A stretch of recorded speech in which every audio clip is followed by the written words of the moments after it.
Assalamualaikum warahmatullahi wabarakatuh.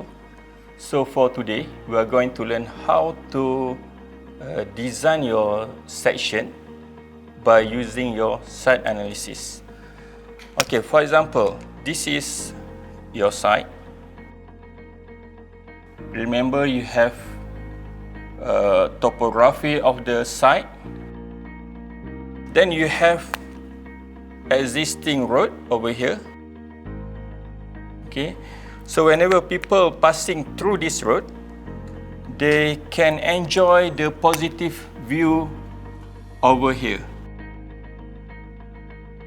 So this is what happened at your site actually.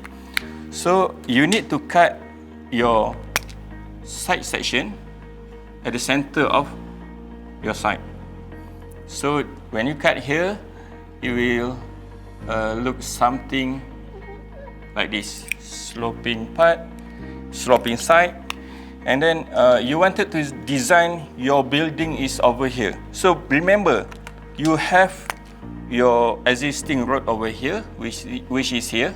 People standing here, and then they can enjoy the good view over here.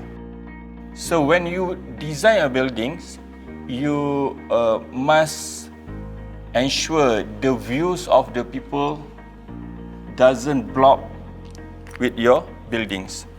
So the buildings must be something over here, I think. And then another part, what if you want to build two-story buildings, over here another block. So from here you can develop your design. So here is the good view already over here, and then this is your buildings. Another thing is how you want to attract people to go to your building is what kind of activities happen here. Okay, let's say you want to design a stage over here as an amphitheater. So whenever people passing through, they can see the activities happen here.